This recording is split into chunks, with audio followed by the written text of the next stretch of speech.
adik-adik, Shalom. Wah, senang banget ya kita bisa ketemu lagi di ibadah online minggu ini. Nama kakak Kak Sisil dan hari ini kakak semangat banget nih mau ceritain firman Tuhan yang berjudul Rela Melayani Sesama. Coba adik-adik yuk katakan bersama kakak yuk. Rela melayani sesama. Nah adik-adik, hari ini ada satu lagi nih yang bikin kakak tuh seneng banget. Hari ini kakak dapat kiriman baju ini nih, baju astronot. Wih, baju ini spesial loh adik-adik, soalnya baju ini khusus dibuatin sama temennya kakak, namanya Kak Maya. Nah, tadinya tuh kakak mau beli baju astronot di toko baju adik-adik. Tapi ternyata susah carinya, gak ada toko baju yang punya. Puji Tuhan Kak Maya mau bikinin kakak baju astronot ini. Dan kemarin bajunya dikirim, sekarang bisa kakak pakai deh. Wah seneng banget kakak nih. Nah adik-adik pernah gak dapat baju baru juga? Atau adik-adik pernah gak dikasih baju baru sama mama atau papa? Oh, mungkin adik-adik pernah diajak mama atau papa pilih-pilih baju yang ada di mall. Atau mungkin adik-adik kayak Kak Sisil pernah dibikinin baju mungkin sama nenek atau sama mamahnya. Wah, seneng kan kalau kita dapat baju baru, apalagi kita suka banget modelnya dan warnanya. Wah, nah adik-adik, hari ini Kak Sisil mau cerita sama adik-adik tentang seseorang yang suka sekali membuat baju. Siapa ya orang ini ya? Terus apa yang terjadi sama dia ya? Nah kalau gitu sekarang kita berdoa dulu yuk. Nanti abis itu Kak Sisil akan mulai ceritain buat adik-adik. Oke, sekarang duduknya yang rapi. Yuk tutup mata dan lipat tangannya. Ikuti kakak berdoa ya. Tuhan Yesus, terima kasih hari ini kami bisa beribadah bersama. Kami mau belajar firman Tuhan. Kami mau duduk diam dan mendengarkan firman Tuhan dengan sungguh-sungguh. Berkati kami ya Tuhan, agar kami dapat mengerti firman-Mu hari ini. Terima kasih Tuhan Yesus. Amin. Oke, kita mulai ceritanya ya. Jangan lupa siapin Alkitabnya, alat tulisnya, dan juga buku catatannya. Nah, cerita firman Tuhan hari ini diambil dari Kisah Para Rasul 9 ayat 36 sampai 43. Kisah Para Rasul 9 ayat 36 sampai 43. Sudah dicatat? Oke, kita langsung mulai ceritanya ya. Nah, di sebuah kota yang bernama Yope, ada seorang murid perempuan bernama Tabita. Dalam bahasa Yunani namanya Dorcas. Perempuan ini banyak sekali berbuat baik dan suka memberi sedekah. Ia suka menjahit baju, lalu memberikannya kepada orang-orang yang membutuhkan. Nah, tetapi pada suatu hari ia jatuh sakit, lalu meninggal. Dan setelah dimandikan, tubuhnya dibaringkan di ruangan atas. Lida, sebuah kota dekat dengan kota Yope. Ketika murid-murid mendengar kalau Petrus lagi ada di kota Lida, mereka menyuruh 2 orang kepada Petrus dengan pesan, "Segeralah datang ke tempat kami." Maka berkemaslah Petrus dan berangkat bersama-sama dengan mereka ke kota Yope. Nah, setelah sampai di sana, ia dibawa ke ruang atas tempat Tabita tadi dibaringkan adik-adik. Dan semua janda datang berdiri di dekat Tabita sambil menangis. Mereka menunjukkan kepada Petrus semua baju dan pakaian yang dibuat Tabita atau Dorcas waktu dia masih hidup. Tetapi Petrus menyuruh semua orang keluar. Lalu ia berlutut dan berdoa. Kemudian ia berpaling kepada tubuh Tabita dan berkata, "Tabita, bangkitlah."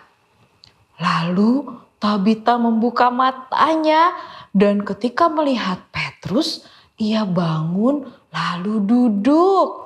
Wow, Petrus lalu memegang tangan Tabita dan membantu dia berdiri. Nah, kemudian Petrus memanggil orang-orang kudus beserta janda-janda yang tadi menangis adik-adik. Lalu menunjukkan kepada mereka bahwa perempuan itu hidup. Nah, peristiwa ini adik-adik tersiar, terdengar sampai ke seluruh kota Yope. Dan banyak orang menjadi percaya pada Tuhan. Kemudian Petrus tinggal selama beberapa hari di kota Yope di rumah seseorang yang bernama Simon. Ia adalah seorang penyamak kulit. Oke adik-adik, itu tadi ceritanya tentang Tabita atau Dorcas. Nah, sekarang yuk kita catat apa sih yang bisa kita pelajari dari cerita tadi. Yang pertama nih adik-adik ya, dicatat ya, adik-adik perlu menyadari akan pemberian Tuhan. Nah, kalau Tabita tadi, pemberian Tuhan untuk Tabita atau Dorcas adalah talenta menjahit. Tabita menggunakan talenta menjahitnya untuk melayani sesama. Dia membuat baju untuk orang-orang yang membutuhkan, untuk para janda-janda. Dan Tabita tadi juga melayani sesama dengan memberi sedekah. Nah, orang-orang jadi bisa merasakan kasih Allah adik-adik melalui apa yang Tabita lakukan. Adik-adik juga harus seperti Tabita ya.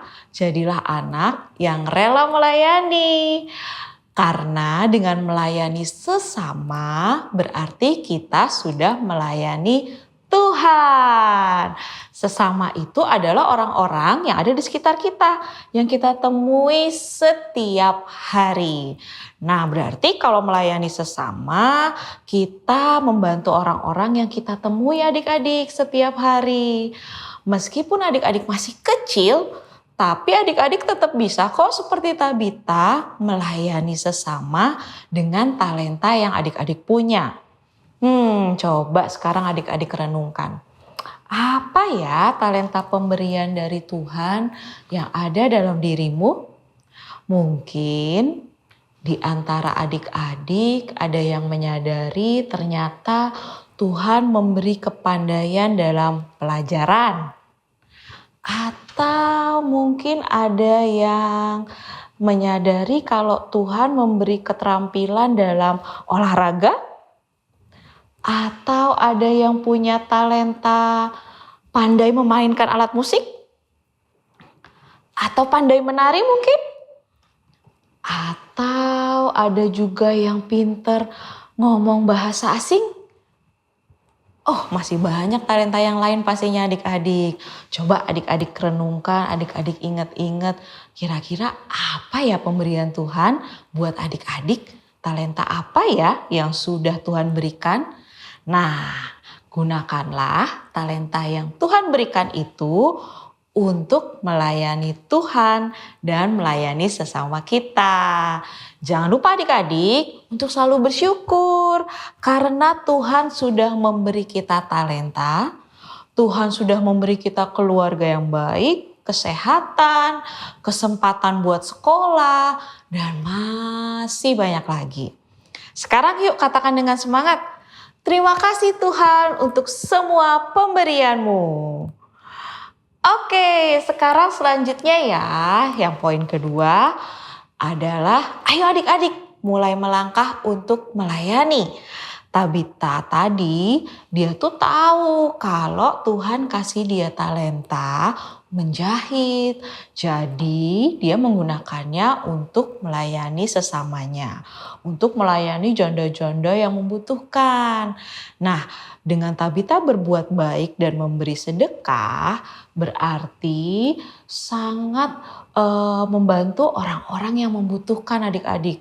Orang-orang yang ada di sekitarnya Tabita yang membutuhkan jadi merasa terbantu. Nah, kita lakukan yuk seperti teladannya Tabita. Yang pertama nih, adik-adik bisa melayani di gereja. Kalau di gereja, adik-adik bisa ikut klub Vigo. Di klub Vigo nanti adik-adik bisa berlatih bersama teman-teman, bersama kakak-kakak, dan kemudian adik-adik bisa melayani waktu ibadah. Nah, apalagi ya? Oh, adik-adik juga bisa loh melayani waktu komsel, misalnya dengan mendoakan teman. Temennya adik-adik waktu komsel mungkin butuh didoakan, terus bisa loh adik-adik doakan, itu melayani loh adik-adik. Adik-adik juga bisa, tadi yang kakak bilang, melayani sesama atau orang-orang yang ada di sekitar kita. Misalnya kalau di sekolah ada temen yang lupa bawa pensil atau lupa bawa pulpen. Nah, adik-adik punya 2, adik-adik bisa pinjemin tuh. Itu namanya melayani sesama adik-adik. Atau mungkin ada temen yang kotak bekalnya ketinggalan. Aduh, kasihan dia jadi lapar. Adik-adik bisa berbagi bekal sama teman adik-adik tadi yang kotak makannya ketinggalan. Oh, atau kalau di sekolah ada mengumpulkan sumbangan untuk korban bencana alam, terus adik-adik ikut menyumbang sebagian uang jajannya adik-adik. Nah, itu juga bagian dari melayani sesama loh adik-adik. Oh, adik-adik juga bisa menjenguk saudara atau teman yang lagi sakit. Jangan lupa doakan mereka juga adik-adik.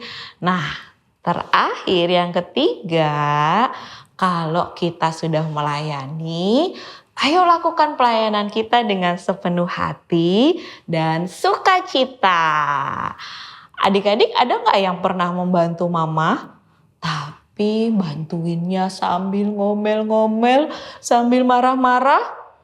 Wah, kalau pernah, kira-kira gimana ya reaksi mama waktu itu? Pasti mama kurang happy ya waktu itu. Atau mungkin adik-adik nih.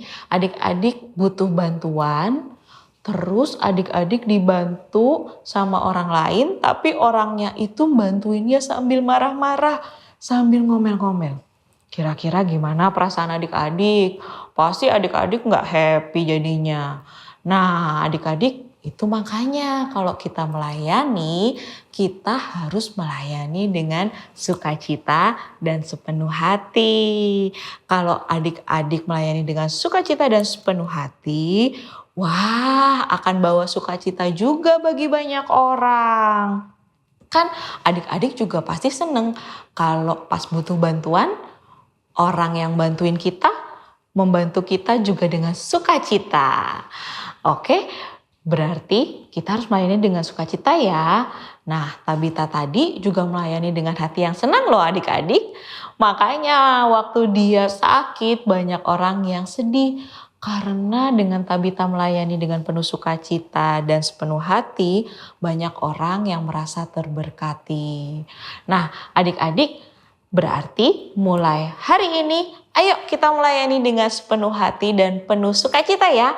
Dimanapun kita berada, baik itu di rumah, misalnya waktu membantu orang tua atau membantu adik, baik itu di sekolah, waktu kita bantuin teman kita atau waktu kita bantuin guru kita, atau waktu kita melayani di gereja, ayo lakukan dengan penuh sukacita, jangan sambil marah-marah atau ngomel-ngomel ya. Nah, sekarang ayo katakan dengan semangat bersama kakak. Aku mau melayani. Oke, sekarang waktunya kita berdoa nih. Duduk yang rapi yuk, tutup mata, lalu lipat tangannya. Ikuti kakak berdoa ya. Tuhan Yesus, masuklah dalam hatiku, jadilah Tuhan dan juru selamatku. Ampunilah aku dan berkati aku Tuhan. Terima kasih buat firman-Mu hari ini. Aku mau melayani Engkau dan melayani sesamaku dengan sepenuh hati dan dengan sukacita. Dalam nama Tuhan Yesus, aku berdoa dan mengucap syukur. Haleluya. Amin. Yeay, sekarang waktunya ayat Mas. Ayo adik-adik berdiri biar semangat yuk. Oke, siap ya? Nah, ayat Mas kita hari ini dari 1 Petrus 4 ayat 10a. 1 Petrus 4 ayat 10a. Layanilah seorang akan yang lain sesuai dengan karunia yang telah diperoleh tiap-tiap orang.